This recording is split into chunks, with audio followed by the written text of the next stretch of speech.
오늘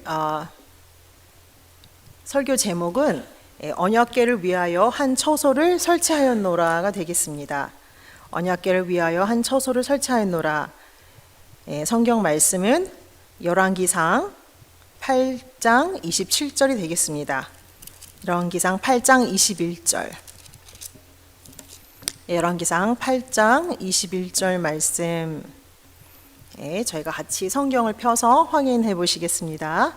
같이 읽으실게요. 열왕기상 8장 21절 말씀.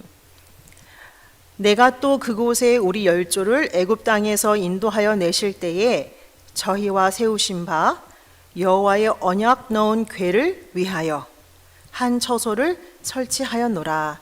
이는 하나님의 말씀이니라. 아멘. 자, 언약궤. 지금 오늘 본문 말씀에는 여호와의 언약을 넣은 궤라고 설명해 주고 계시죠. 이 언약궤는 이스라엘뿐만이 아니라 성경을 주님의 말씀으로 믿고 살아가는 우리 모두에게도 너무나 중요한 존재이죠. 언약궤. 언약궤는 하나님의 임재를 나타내는 하나님의 성전에 있는 성물입니다.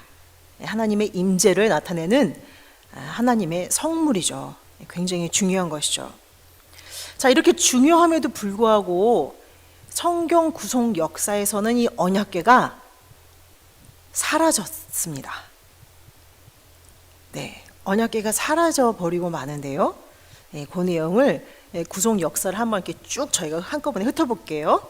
자, 역사 속에서 사라진 언약궤. 우리 신앙생활에 너무나도 중요한 존재임에도 불구하고 사라졌는데요. 자, 맨 처음에 언약궤가 구속 역사 속에 나타난 곳은 어딜까요? 첫 번째 성전인 모세의 장막 성전, 1445년 주전 1445년도에 세워졌죠. 자, 그런데 주님이 오시기 1102년 주전 1102년에 블레셋 이방인들에게 이 아벡 전투를 통해서 법궤를 빼앗기고 맙니다.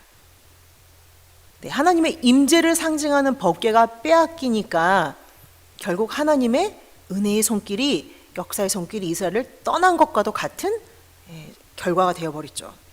자, 그런데 이스라엘의 영웅이죠. 다윗이 1002년 주전 1002년에 다시 다윗 성으로 법궤를 모십니다.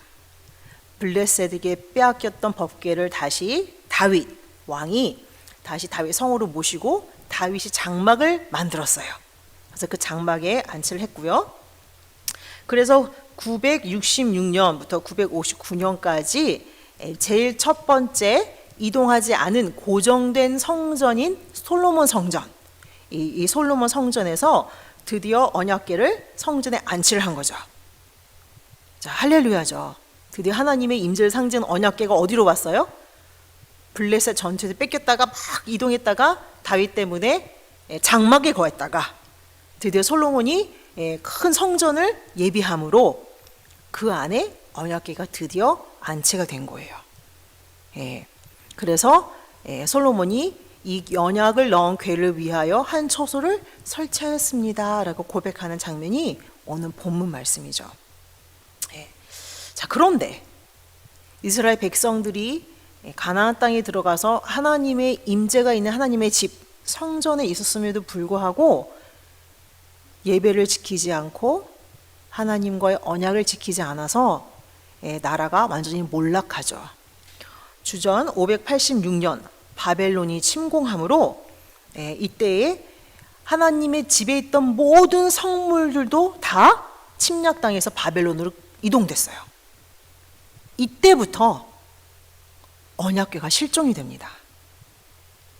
이때부터 언약궤가 나오지 않아요. 자, 보시면 그 다음에 573년 주전 573년에 에스겔 성전에도 그 하나님이 성전의 이 형식을 보여주시지만 그 안에 법궤가 있어요, 없어요? 에스겔 성전에는 법궤가 없어요.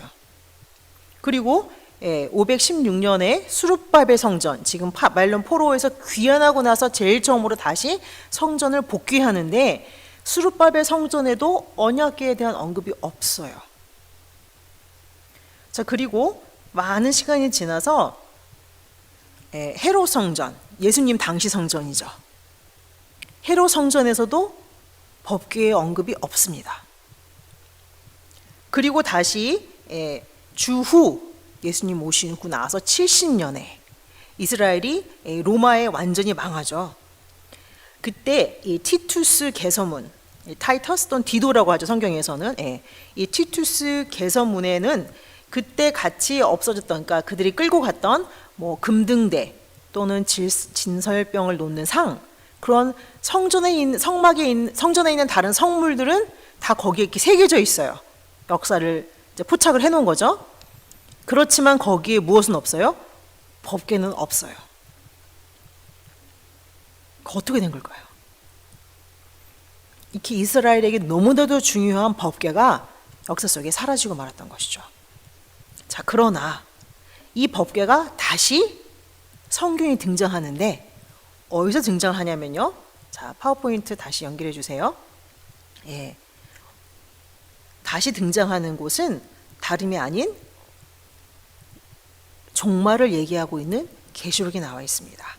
계시록 11장 19절에 7번째 나팔 소리가 불릴 때에 하늘이 열리고 그때 그 사라졌던 실종되었던 언약궤가 나타나는 것을 볼 수가 있습니다. 자, 요한계시록 11장 19절 말씀 저희 같이 보실게요. 같이 읽어보실까요? 요한계시록 11장 19절 말씀. 시작. 이에 하늘에 있는 하나님의 성전이 열리니 성전 안에 하나님의 언약궤가 보이며 또 번개와 음성들과 뇌성과 지진과 큰 우박이 있더라. 네, 마치 오늘 같은 날씨일 것 같아요. 비도 많이 내리고. 자, 그런데 역사 속의 이 성전들은 아까 저희가 보신 시간표에 나오는 모든 성전들은 하늘에 있는 진짜 성전의 모형과 그림자예요. 자, 눈에 보이는 모든 성전은 뭐예요? 그림자다라고 히브리서 8장 4절에서 말씀하고 있죠. 근데 저희가 기억해야 될 것은 이 하늘의 성전의 모양과 그림자인 이 성전 건축을 할 때에 그 완성의 포인트, 성전 건물 다 지었어요, 그죠? 하지만 완성이 되었는데 그 완성을 상징하는 제일 마지막 부분은 언약궤의 안치라는 것이죠. 왜요? 하나님의 보좌, 하나님의 임재를 상징하기 때문에. 그러니까 언약궤가 그 안에 안치가 되지 않으면 성전이 완성할 수 있다고 볼 수가 없는 것이죠.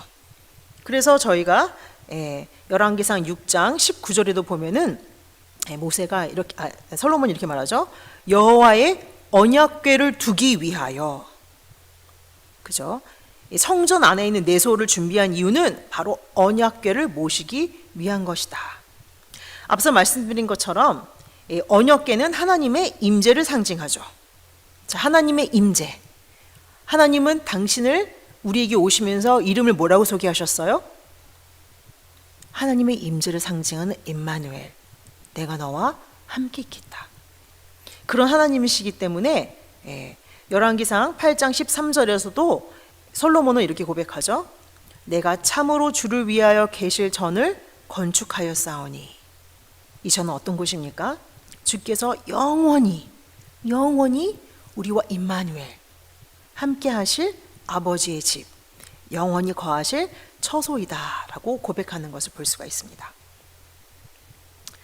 물론 이 성경에 기록된 모든 구속 역사는 누구를 위해서 기록된 겁니까? 네, 오늘 살아서 이 말씀을 접할 우리들 위해서 하나님께서는 이 말씀을 이 수천 년 동안 보존해 주셨고 오늘 저에게 이 말씀의 책을 펼쳐주시는 게 아니겠습니까? 그죠?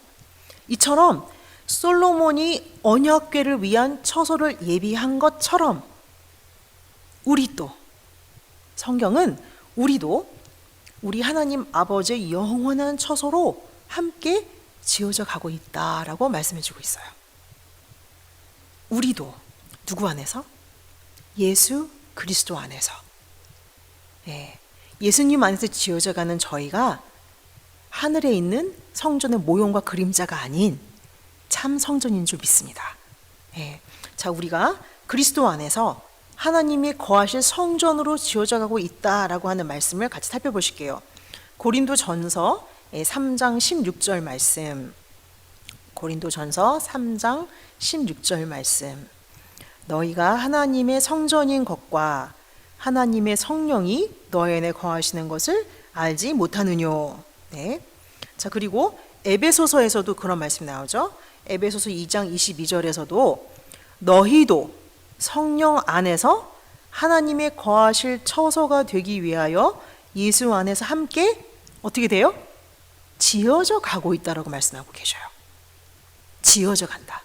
그러니까 성전 예전에 건축한 그것이 오늘날 우리에게도 똑같이 해당된다라는 것을 성경이 이렇게 표현하고 있죠. 우리도 예수님 안에서 성전으로 지어져 가고 있습니다.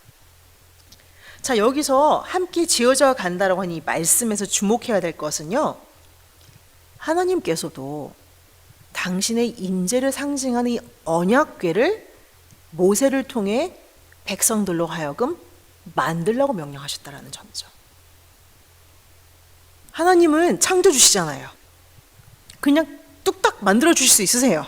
당신의 임재, 엄청난 이 하나님이 함께 하시는 그 엄청난 현상을 구현하고 있는 이 성물을 당신이 직접 만들어 주실 수 있음에도 불구하고 우리 피조물에 불과한 우리의 손으로 지으라고 명령하셨다라는 점, 저희가 반드시 주목해야 하죠. 이렇게 언약궤도 이스라엘에게 만들라라고 명령하셨다는 사실은 우리 각자도 또 우리 같이 함께하는 공동체도 언약궤를 모시는 처소로 지어져 가야 한다는 것을 알려주고 있습니다. 즉 우리도 언약궤를 만들어야 되는 거죠. 와, 우리 함께 모이는 것이 하나님이 거하시는 처소로 지어져 가는 것이고, 그 건축 완공은 뭐가 알려요? 언약궤를 모셔야지만 그게 완성이 되는 거잖아요. 그죠? 근데 하나님은 그 언약궤를 또 만들려고 명령하셨어요. 그러니까 언약궤를 정말 모셔드리려면, 우리 사이에 모셔드리려면 우리도 만들어야 된다는 거죠. 네, 여기서 이렇게 건물 준공도 하시는 우리 프로페셔널도 여기 계신데요. 그럼 언약궤를 만들기 위해선 언약궤가 이제 어떤 구조로 되어 있는지 저희가 같이 살펴봐야 되겠죠. 자, 언약궤에는 세 가지 요소가 있습니다. 세 가지 부분이라고 할 수 있죠. 자, 3 levels. 1, 2, 3. 네, 이렇게 나눠질 수가 있는데요. 첫 번째, 언약궤가 반드시 갖춰야 할 첫 번째 요소는 바로 말씀, 율법. 이 돌판에는 무엇이 새겨져 있죠? 하나님께서 직접 이스라엘 백성들에게 음성으로 말씀하신 십계명이 기록이 되어 있죠. 네. 자, 이 십계명을 언약 궤 안에 만들어서 이 십계명을 두어야지만 되는 거죠. 자, 그 내용이 출애굽기 25장 10절에 나와 있어요. 같이 보시겠습니다. 출애굽기 25장 10절과 16절 말씀 보시면, 그들은 하나님께서 만들려고 명령하시는 거죠. 조각목으로 궤를 짓되 장이 2규빗 반, 광이 1규빗 반, 고가 1규빗 반이 되게 하고, 16절에 그리고 내가 너에게 줄 증거판을 궤 속에 두어라.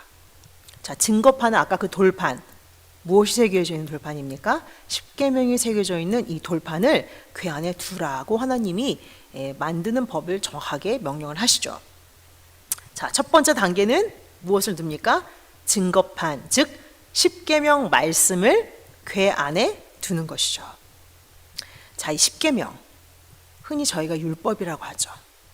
또 더 확장해서 말하면 이 성경 말씀이 십계명, 성경 전체 66권이 이 십계명을 돌적이 삼아 돌아간다고 저희는 그렇게 알고 있습니다.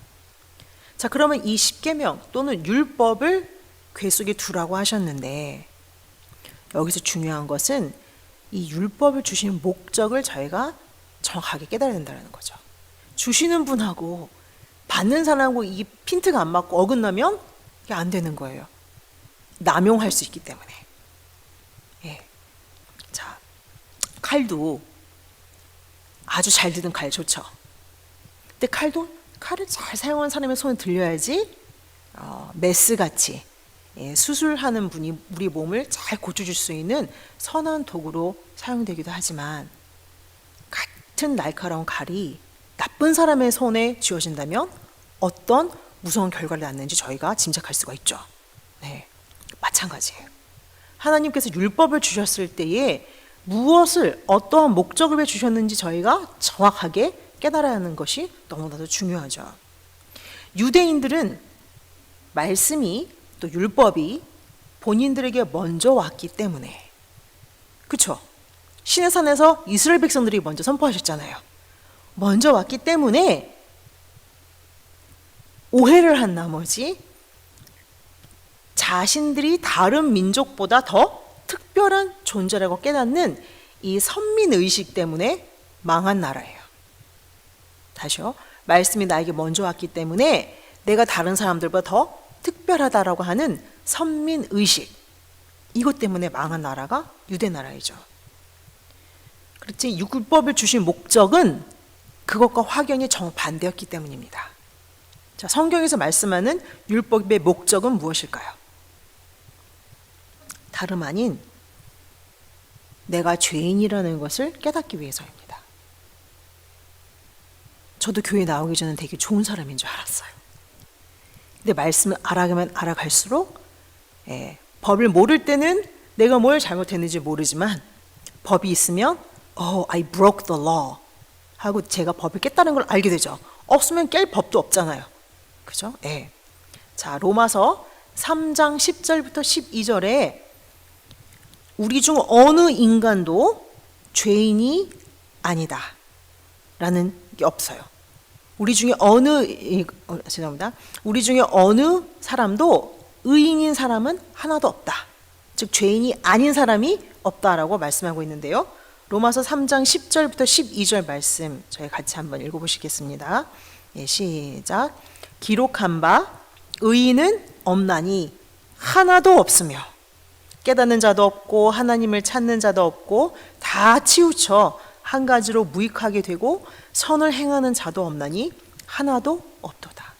우리끼리는 조금 누가 더 선한 것 같고, 우리 사이에서는 저 사람은 더 열심히 하나님을 찾는구나 라고 점수를 매길 수 있겠지만, 전능하신 하나님 눈 앞에서는 어느 누군도 의인도 없고 깨닫는 자도 없고 하나님을 찾는 자도 없다라고 성경에서 이미 정의를 해주셨어요.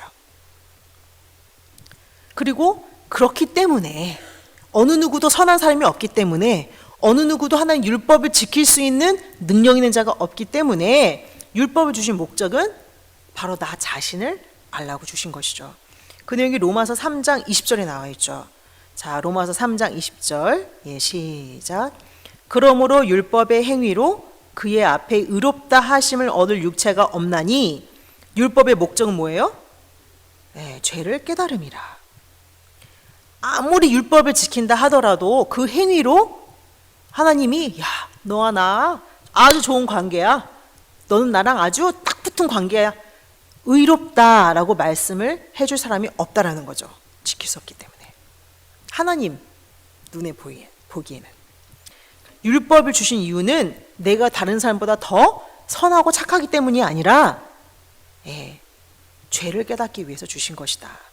다시 제가 강조하자면요, 율법의 목적은 뭐를 깨닫기 위함이에요?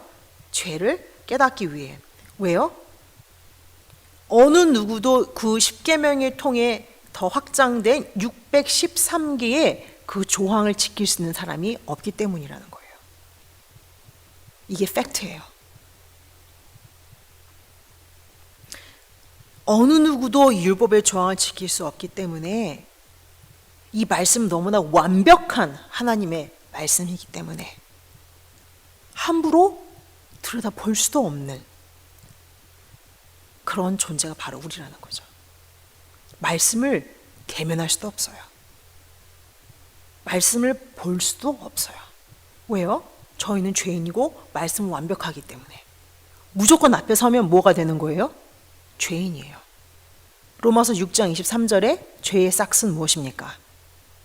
사망이죠. 그러니까 우리 자신은 말씀, 율법 자체를 들여다볼 수도 없는 존재라는 것을 알아야 했기 때문에 하나님께서는 언약궤, 어떤 성물도 절대로 침을 꼴깍하는 사이에도 쳐다보면 죽는다라고 엄포하실 정도로 저희는 말씀을 들여다볼 수 없는 존재라는 거예요. 그러한 사례가 하나 있죠. 법궤가 블레셋 사람들한테 빼앗겼을 때 드디어 우여곡절을 통해서 다시 이스라엘로 돌아오는 장면이 있어요. 다시 법궤가 돌아올 때에 그 암소 2마리가 법궤를 운송해 오는 것을 보고 그 동네 마을 사람들이 저게 여호와 법궤 아니야? 궁금하다. 달려가서 막 봤죠. 그래서 이거에 대해서 전혀 무지한 이 백성들은 법궤 뚜껑 안에 무엇이 있는지 보려고, 그 율법을 보려고 뚜껑을 열어 본 사례가 있습니다.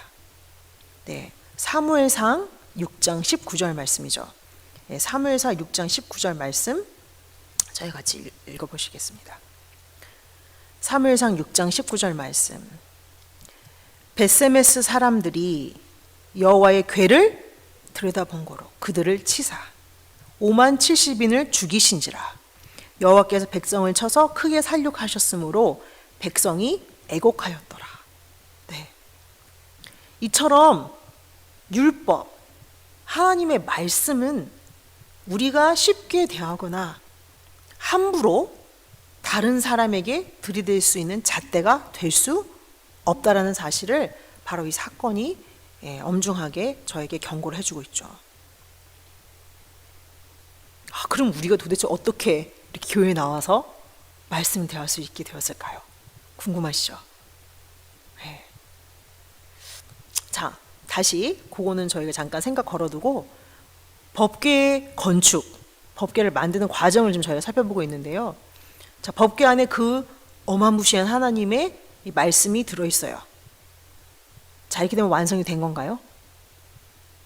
네, 아직은 아니죠. 1단계잖아요. 그죠? 법궤 안에 율법이 있다고 해서 아직 미완성이에요. 더군다나 지금 이렇게 두시면 이걸 보는 사람마다 다 어떻게 돼요? 죽을 수밖에 없어요. 인간은 그 어느 누구도 예외 없이 죄 앞에는 무력한 존재이기 때문에 하나님의 계명을 범하게 되기 때문에 그만큼 하나님의 말씀은 완벽하니까 하나님께서는 율법을 보고 죽지 말라고 뚜껑을 덮어주셔요. 율법을 주긴 주시는데 보고 죽지 말라고 뚜껑을 덮어주시는데 바로 이것이 하나님의 자비를 상징하는 속죄소입니다. 자, 이렇게 뚜껑을 위에 덮어주시죠. 자, 그림이 가려 있는데요. 네, 감사합니다. 율법이 안에 있고 십계명이 안에 있는 그 궤를 들여다보지 말라고 하나님께서 뚜껑을 제작해서 덮으라라고 명령해 주시죠. 언약궤의 뚜껑을 덮는다는 것은 참으로 의미심장한 내용입니다. 이 뚜껑을 덮어주신다라는 것은 언약궤 안에 있는 공의의 상징인 율법의 잣대로 우리를 절대 판단하지 않으시고 오직 은혜를 베풀어 주셔서 이 말씀의 완벽한 말씀의 죄를 범할 수밖에 없는 우리를 완전히 덮어주시겠다라는 하나님의 강력한 의지를 보여준 것이 바로 이 속죄소입니다. 이 속죄소 히브리어는 참으로 굉장히 너무나도 감사한 히브리어 단어로 되어 있는데요. 속죄소라는 이름은 히브리어로 카포레트입니다. 카포레트. 속죄하는 장소, 즉 죄가 사하여 주시는 장소인데 이 죄를 어떻게 사하여 주시냐면요. 자, 속죄소의 카포레트는 이 카파르라는 히브리어로에서 나오는데요. 카파르. 이 카파르라는 이 동사는 덮다, 감춰주다, 가려주다 그런 뜻이에요. 할렐루야. 우리의 모든 죄, 아담의 원죄, 우리 조상의 대대로 내려오는 유전죄, 그리고 우리가 지은 죄, 우리 삶송 안에 있던 과거의 때 지은 죄, 현재에 짓는 죄, 또 앞으로 미래에 지을 모든 죄까지 다 하나님께서는 완전히 가려주고 덮어주시다는 이 단어가 이 카파르입니다. 따라서 이 속죄소는 이 뜻대로 우리의 모든 죄가 사여지는 곳이고 더 나아가 이 언약궤 자체는 예수 그리스도의 사역을 보여주고 있는 것이죠. 우리의 모든 죄를 완전히 덮어주시는 예수님. 갈라디아서 3장 22절에는 이렇게 말씀하고 있죠. 성경이 모든 것을 죄 아래 가두었으니 이는 예수 그리스도를 믿음으로 말미암는 약속을 믿는 자들에게 주려 함이니라. 성경을 알면 알수록, 말씀을 알면 알수록 저희는 뭘 깨닫게 됩니까? 죄를 깨닫게 돼요. 이렇게 많은 법이 있구나. 그리고 이 모든 법을 나는 지금까지도 깨고 있었구나. 자, 그러고는 단계에서 끝나는 것이 아니라 예수 그리스도를 바라볼 수 있는 힘이 되는 것이죠. 그래서 예수님의 이름이 무슨 뜻입니까? 마태복음 1장 21절에 보니까 자기 백성을 저희 죄에서 구원할 자. 자, 이렇기 때문에 우리가 죄인이라는 것을 정말 깨닫고 지금 남의 것을 볼 시간이 없는 거예요. 내가 지은 죄가 너무 많아서. 그리고 제 눈은 누구만 지금 대망할 수밖에 없어요? 예수. 나의 모든 죄로부터 나를 구원해 주실 주님이란 그 이름으로 오신 그 예수님만을 바라볼 수 없는 이 상태에서 저희는 그 사랑으로 모든 죄를 덮어주시는 것을 체험하게 되는 것이죠. 이게 카파르, 속죄소. 이것이 성전 완공의 제일 완성 단계라는 거예요. 자, 사랑은 허다한 죄를 덮어주시죠. 그리고 이미 저희는 그 사랑을 받은 줄 믿습니다. 그렇게 먼저 사랑해 주셨고, 그래서 먼저 우리를 찾아와 주셨고, 그래서 먼저 사랑의 성탄을 우리에게 주셨지 않습니까? 그렇기 때문에 우리도 그렇게 서로 덮어주는 일을 해야 하는 것이에요. 사랑은 딴 게 아니에요. 비싼 거 사주고 좋은 거 먹여주고 그게 사랑이 다가 아닙니다. 진짜 사랑은 뭐예요? 하나님이 보여주신 진짜 사랑은 허물을 덮어주는 걸 말씀하고 있습니다. 자, 그게 베드로전서 4장 8절부터 9절인데요. 베드로전서 4장 8절 말씀 저희 먼저 읽어보시겠습니다. 베드로전서 4장 8절 같이 읽어보실까요? 시작. 무엇보다도 열심으로 서로 사랑할지니 사랑은 허다한 죄를 덮느니라. 아멘. 자, 이 카파르 너무나도 은혜로운 말씀이죠. 자, 그럼 예수님이 어떻게 우리를 사랑해 주셨는지, 우리 죄를 어떻게 덮어주셨는지 성경 구절 몇 구절 더 살펴볼게요. 자, 카파르가 나오는 성경 구절. 로마서 3장 25절이죠. 우리 주님이 어떻게 우리를 사랑해 주셨는가.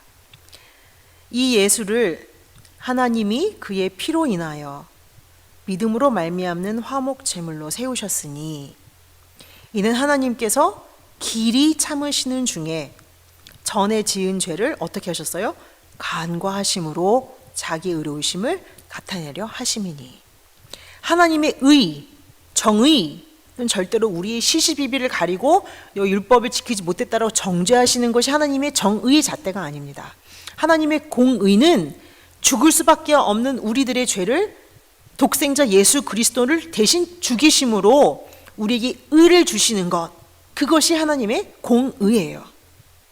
그런 공의 앞에서 저희가 서로의 시시비비를 가린다는 것은 하나님께서 길이 참으시는 중에 우리가 죄 지는 것을 보실 때에 간과, 고개를 돌리셨다. 분명 보셨는데 못 보신 척 해주신다. 영어로는 pass over예요. 지나가 주시다. 골로새서 2장 13절 14절 말씀도 이렇게 기록하고 있습니다. 또 너희의 범죄와 육체의 무할례로 죽었던, 살았던이 아니에요. 전 이미 죄로 다 죽은 목숨입니다. 죽었던 너희를 하나님이 그와 함께 살리시고 우리에게 모든 죄를 사하시고 우리를 거스리고 우리를 대적하는 의문에 쓴 증서, 즉 우리가 죄인이고 죽어 마땅해야 한다는 그 모든 것을 어디서 도말하셨어요? 십자가에 못 박으셨다라는 거죠. 그 일이 있기 때문에 우리의 죄를 다 덮어주신 그 십자가가 있었기 때문에, 주님의 희생이 있었기 때문에 오늘날 우리가 성경 앞에, 말씀 앞에, 단 앞에 버젓이 설 수가 있는 것입니다. 이처럼 우리를 사랑해 주신 거예요. 보통 성경을 저희가 알게 되면 좋은 면도 되게 많죠. 몰랐던 걸 깨닫기 때문에. 하지만 죄가 있다라는 걸 깨닫는 것은 쉬운 길은 아니죠. 마냥 좋지만 한 건 아닙니다. 그렇죠? 로마서 5장 20절에도 그것을 말씀해 주고 있죠.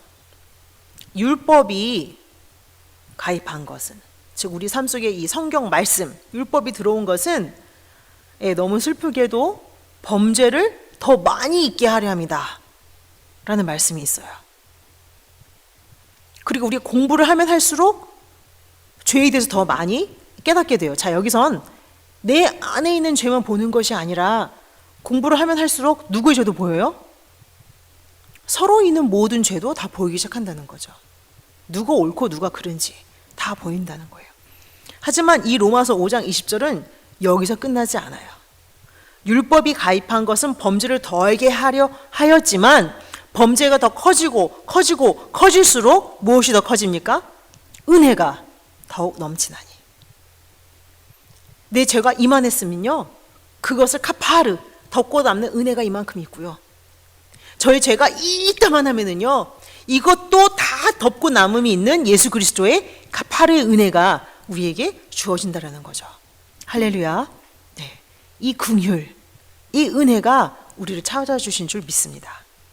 그렇기 때문에 우리는 반드시 심판의 보좌가 아닌, 언약궤 안에 있는 율법만을 붙잡고 가는 사람들이 아닌, 유대인들처럼 율법이 있기 때문에 나는 선민이야, 난 더 옳은 사람이라고 착각하면서 사는 것이 아닌, 율법이 있기 때문에 나는 더 죄인입니다. 더 부족합니다. 더 겸손한 자로 어디를 향해 가야 돼요? 뚜껑, 속죄소, 은혜의 보좌로 달려가는 저희가 되는 것이죠. 그러므로 야고보서 2장 13절은 긍휼은 무엇을 이깁니까? 심판을 이긴다. 아멘. 여러분들의 삶 속에서 긍휼이 가득하셔서 모든 심판을 이기시는 복된 성도님들 모두가 되시길 주님의 이름으로 기원합니다. 네. 이게 우리의 정체성이죠. 우리는 어디로 가요? 심판의 보좌가 아닌 은혜의 보좌. 예수님이 이렇게까지 해주셨는데 당연히 예수님한테로 가야죠. 네. 자, 이 은혜의 보좌는 그렇기 때문에 우리가 감히 하나님을 만날 수 있는 장소가 되는 것이죠. 자, 하나님의 은혜를 만나는 장소가 어디예요? 이 속죄소, 은혜의 보좌죠. 히브리서 4장 16절에서 이렇게 말씀하고 있습니다. 같이 읽어보실까요? 시작. 그러므로 우리가 긍휼하심을 받고 때를 따라 돕는 은혜를 얻기 위하여 은혜의 보좌 앞에 담대히 나아갈 것이니라. 사단이 여러분 귀에 속삭여서 너는 그렇게 나갈 존재가 못 돼, 너는 그럴 자격이 없어, 아무리 그렇게 속삭이나 할지라도 바로 히브리서 4장 16절을 담대하게 되시길 바랍니다. 저희는 은혜의 보좌로 담대하게 나갈 수 있는 자격이 있어요. 우리가 공의를 세워서가 아니라 예수님이 해주신 공의 때문에. 아멘. 네. 그리고 출애굽기 25장에서는 하나님이 직접 내가 너와 만나는 장소는 이곳이다, 하나님과 우리의 랑데부에 만나는 장소가 어디예요? 여기 25장 22절에 정확하게 말씀해 주고 계시죠. 거기서 내가 너와 만나고, 어디예요? 속죄소 위, 곧 증거궤 위에 있는 두 그룹 사이에서. 자, 속죄소 위, 곧 이 증거궤 위에 있는 속죄소 위 두 그룹 사이에서 내가 이스라엘 자손을 위하여 너에게 명할 모든 일을 너에게 이르리라. 자, 이 말씀을 보시면요, 법궤가 있고 안에 말씀을 넣었어요. 그 뚜껑까지 속죄소로 딱 닫아주셨어요. 하지만 그것도 아직 완성은 아니라는 거죠. 그렇죠? 무엇이 또 있습니까? 하나님의 임재를 위해선, 하나님께서 우리를 만나주시고 우리에게 모든 일을 고해 주시기 위해선, 즉 그 음성을 듣기 위해선 반드시 이 세 번째 요소가 있어야 되는데요. 그것이 무엇입니까? 그룹이에요. 속죄소 뚜껑 위에 있는 바로 이 그룹들이죠. 속죄소는 뚜껑을 의미하고요. 그 위에는 그룹이 있습니다. 자, 그런데 한 가지 저희가 주목해야 될 것은 이 그룹은 속죄소 이 뚜껑과 한 몸이에요. 하나로 연하여진 존재라는 것을 저희가 꼭 기억해야 됩니다. 출애굽기 25장 19절 20절에서 보면 이 그룹은 속죄소와 뗄래야 뗄 수 없는 관계예요. 자, 19절 한 그룹은 이 끝에 한 그룹은 저 끝에 곧 속죄소 두 끝에 속죄소와 같이 어떻게 해요? 한 덩이로 연하게 할지며. 예. 속죄소가 없는 그룹은 있을 수가 없는 거죠. 그렇죠? 그래서 20절 보시면 그룹들은 그 날개를 높이 펴서 그 날개로 속죄소를 덮고 얼굴을 서로 대하여 얼굴도 뭘 향해요? 속죄소를 향하게 되었어요. 즉 속죄소와 한 몸, 연이요 한 덩이가 됐죠. 날개로는 속죄소를 이렇게 품으로 덮고 있죠. 또 얼굴은 또 뭘 보고 있어요? 속죄소만을 향해요. 그게 그룹이에요. 자, 이 세 번째 그룹도 저희가 만들어야지 언약궤를 완성하게 되는 건데요. 그룹이 있어야지만 하나님의 음성, 하나님의 목소리를 들을 수 있다라고 성경은 말씀하고 있습니다. 저희가 정말 사모하는 바이죠. 네. 자, 우리 LA 늘푸른 동산 교회에서 하나님의 목소리, 하나님의 음성이 들리는 교회, 아멘이죠. 그러기 위해서는 반드시 이 언약궤의 제일 정상 단계인 속죄소까지 저희가 가야 되지 그룹까지 저희가 가야 되지 않겠습니까? 네. 자, 민수기 7장 89절에 이렇게 말씀하고 계시죠. 민수기 7장 89절. 모세가 회막에 들어가서 여호와께 말씀하려 할 때에 증거궤 위 속죄소 위에 어디서요? 두 그룹 사이에서 자기에게 말씀하시는 목소리를 들었으니 여호와께서 그에게 말씀하심이었더라. 정확하게 짚어주고 계시죠. 하나님의 임재는 이 언약궤 이 안도 아니고 이 뚜껑 여기만도 아니고 위에 그룹 위에 이 위에서 말씀하시는 거예요. 그래서 많은 교회 강대상 보면요, 이 앞에 평강제일교회도 그렇고 이렇게 그룹의 모습이 날개가 연이어져 있는 그런 형상이 많이 새겨져 있는 걸 볼 수가 있습니다. 자, 이처럼 하나님의 음성 나오는 이 그룹, 그 밑에 속죄소 그리고 언약궤는 예수 그리스도의 사역을 예표해주고 있죠. 예수님이 우리에게 해주신 놀라운 기적 같은 그런 축복과 은혜를 나타내고 있습니다. 자, 근데 다시 저희가 돌아가 볼게요. 이런 엄청난 모든 인류의 죄를 사하고 하나님과 만나고 하나님의 음성을 들을 수 있는 이 엄청난 언약궤를 하나님께서는 이스라엘 백성들에게 지으라고 명령했다는 겁니다. 또한 이 구속 역사를 성경에 기록하셔서 우리에게까지 오게 하신 그 이유는 우리도 이 언약궤가 예표하는 예수 그리스도의 모습을 닮아서 우리도 이 세상으로 보내시고자 하시는 아버지의 뜻과 계획이 담겨 있는 줄 믿습니다. 그래서 요한복음 17장 18절에는 이렇게 말씀하셨죠. 예수님이 마지막 기도하신 장면이죠. 아버지께서 나를 세상에 보내신 것 같이 나도 저희를 세상에 보내었고, 말씀이 육신이 되어 이 땅에 오신 예수님, 완벽하신 하나님의 말씀을 우리 품에 품을 수 있도록 너무나도 부족한 우리들의 모든 죄를 다 카파르 덮어주시고, 그리고 이 그룹, 신비한 존재죠. 여기까지 이끌어서 그 언약궤를 완성해서 우리 사이에 함께 거하고자 하시는 그 예수님의 그 마음과 뜻이 저희 늘푸른 동산 교회를 통해서 이루어질 줄 믿습니다. 네. 자, 우리에게는 말씀이 중요합니다. 하지만 그것이 절대로 다른 사람과 나를 재는 잣대로 사용돼서는 안 됩니다. 그 다음엔 속죄소, 은혜의 보좌가 반드시 우리 안에 있어야 됩니다. 그리고 더 나아가서 그룹의 형상이 회복이 되어야 하죠. 자, 그룹하면 뭐가 떠오르십니까? 그룹이 제일 처음 성경에 나온 곳이 어디죠?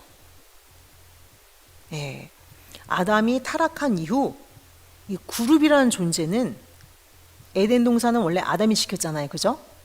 근데 아담이 타락하고 나니까 그 중앙 가운데 있는 생명나무를 지키게 하나님께서는 그룹을 거기에 두셨다라는 거죠. 자, 다음 시간에는 오늘 설교의 결론 부분인 이 그룹과 생명나무의 관계를 살펴보도록 하겠습니다. 같이 함께 기도하시겠습니다. 예수님을 세상에 보내신 것 같이 우리도 세상에 보내기 위해서 지금까지 쉬지 않고 일하여 주시는 살아계신 우리 아버지 하나님, 오늘도 많은 어려움과 역경 속에서 이렇게 예배를 드리게 하시니 참으로 감사드립니다. 말씀으로 찾아와 주셔서 이렇게 저희를 향하신 아버지 크신 뜻과 저희가 달려나가야 할 길을 밝히 보여주실 줄 믿고 또한 감사드립니다. 혹여나 저희 모두 말씀 받은 목적에 대해 분명치 않고 말씀 받았다는 이유로 교만하거나 은혜의 보좌로 달려가기보다는 율법의 잣대로 나 자신이나 서로를 판단하는 일이 있었다면 아버지, 연말이 가기 전에 우리 모두 하나님 앞에 겸손히 고백하고 회개하는 은혜도 함께 내려 주시옵소서.